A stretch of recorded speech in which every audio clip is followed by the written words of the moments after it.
The evening rain came down in heavy sheets across downtown Chicago as Marcus Thompson hurried through the darkening streets, his young daughter Lily's hand held tightly in his.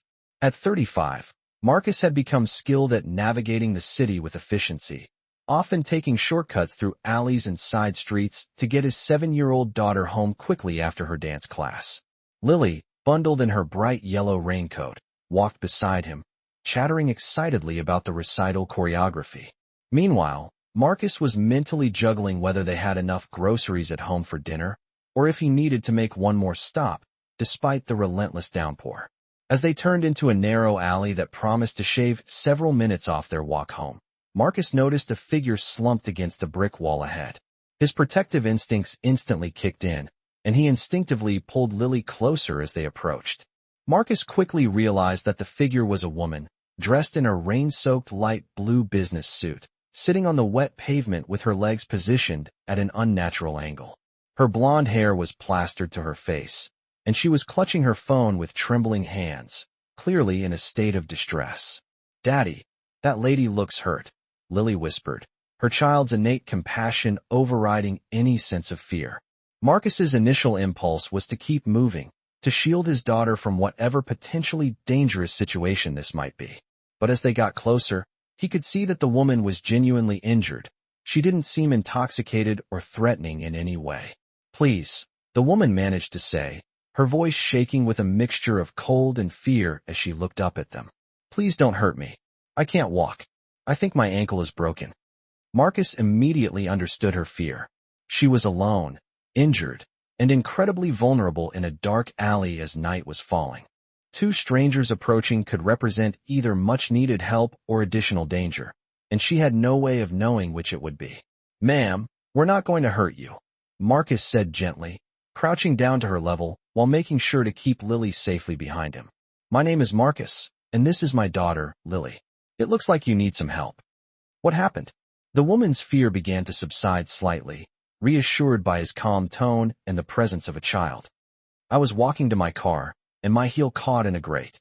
I fell, and I heard something snap in my ankle. I can't put any weight on it, and my phone battery is almost dead." Marcus could already see the swelling that was starting to become visible around her ankle. And, from his years of coaching youth sports, he immediately recognized the signs of what could be a potentially serious injury. "Okay, let's get you some help. Lily, sweetheart, can you take my phone and call 911, like we practiced?" Lily nodded seriously, accepting the phone with the careful sense of responsibility that Marcus had instilled in her for emergencies. As Lily made the call, displaying a surprising composure for a 7-year-old, Marcus turned his attention back to the injured woman. "I'm going to take off my jacket and put it under your head, so you're not sitting directly on the wet ground. Is that okay?" The woman nodded, and Marcus carefully positioned his jacket to provide her with some cushioning and warmth. He noticed her expensive watch and designer bag, clear indicators of wealth that stood in stark contrast to the vulnerable position in which she found herself. "What's your name?" Marcus asked, trying to keep her calm and alert while they waited for emergency services to arrive. "Alexandra," she said, shivering. "Alexandra Sterling," she added. Whether she was shivering from the cold, the pain, or shock, Marcus couldn't tell. "The ambulance is coming, Daddy," Lily reported, then added with the blunt honesty characteristic of children. "The lady on the phone said we did the right thing by stopping to help." Alexandra looked at Lily with something akin to wonder in her eyes. "You're very brave to help a stranger. Most people would have just walked right by." "Daddy says that's when people need help the most, when they're strangers, because nobody knows," Lily replied matter-of-factly.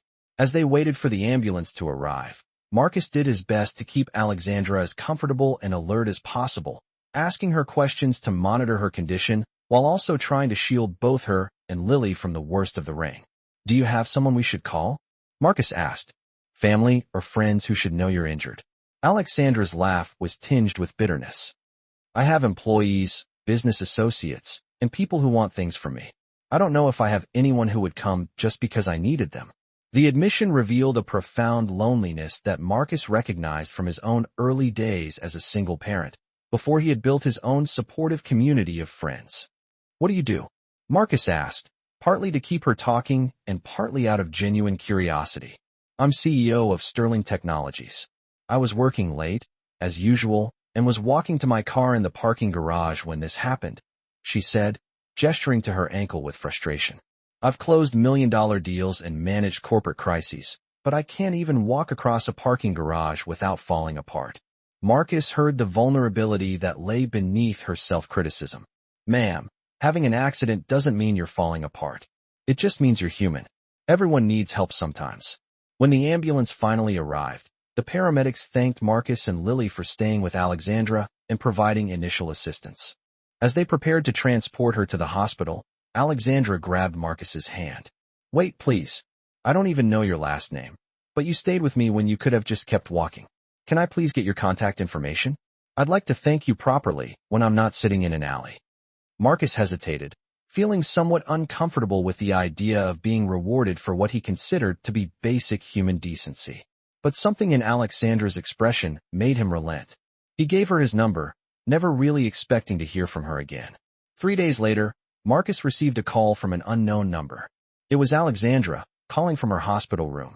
Marcus, I wanted to let you know that my ankle was indeed broken, but it's going to heal fine. More importantly, I wanted to thank you and Lily for stopping. I've been thinking a lot about what happened. I'm glad you're going to be okay, Marcus said. Anyone would have done the same thing. But they didn't, Alexandra replied. Security footage from the parking garage showed that 7 people walked past me before you stopped. 7 people saw a woman sitting injured in an alley and kept walking because it was inconvenient or potentially complicated to get involved. She paused for a moment. Marcus, sitting in that alley, unable to walk, I realized something. I've spent 15 years building a company and accumulating success, but I've never built the kind of life where anyone would stop for me the way you did. I don't have a community. I don't have real friends, and I certainly don't have the kind of relationship with my daughter that you clearly have with Lily. You have a daughter? Marcus asked. She's 8. She lives primarily with her father, my ex-husband, because I work 80-hour weeks and don't have time to be a real parent. Alexandra's voice cracked. Sitting there injured and afraid, I kept thinking that if something happened to me, Sophia would hear about it from a lawyer or an assistant, not from her mother. That's not the legacy I want to leave. Over the following months, an unlikely friendship blossomed between Marcus and Alexandra. She was serious about wanting to change her priorities, and she began by seeking Marcus's advice about being a more present parent. Marcus, who struggled financially but was rich in relationships and parenting skills, found himself mentoring a high-powered CEO about work-life balance, spending quality time with children, and building genuine community connections. In return, Alexandra helped Marcus access resources that significantly improved his and Lily's situation, not through charity, but through opportunities. A better job with flexible hours that still allowed him to be present for Lily, connections to programs that supported single parents, and eventually, a position managing community outreach for Sterling Technologies' Family Wellness Initiative. More importantly, Alexandra began to rebuild her relationship with Sophia. Using Marcus's example as a guide, she came to understand that being present mattered far more than being perfect or powerful. She reduced her work hours, attended school events, and learned that genuine connection required vulnerability and time, not just executive decisions and efficiency. 2 years after that rainy evening in the alley, Marcus and Lily attended a community event hosted by Sterling Technologies. Alexandra stood on stage with Sophia beside her, announcing expanded family support programs for all employees. This initiative was inspired by someone who taught me that the most important measure of success isn't profit margins or market share, but whether we show up for each other when it matters, Alexandra said. 2 years ago, I was literally unable to walk, sitting alone in an alley, and a single father with his young daughter stopped to help when they had absolutely nothing to gain by doing so. They reminded me that being human means helping others, even when it's inconvenient. She looked directly at Marcus in the audience. Thank you for showing me that true strength is measured by compassion and that real wealth is counted in relationships and community, not just in bank accounts.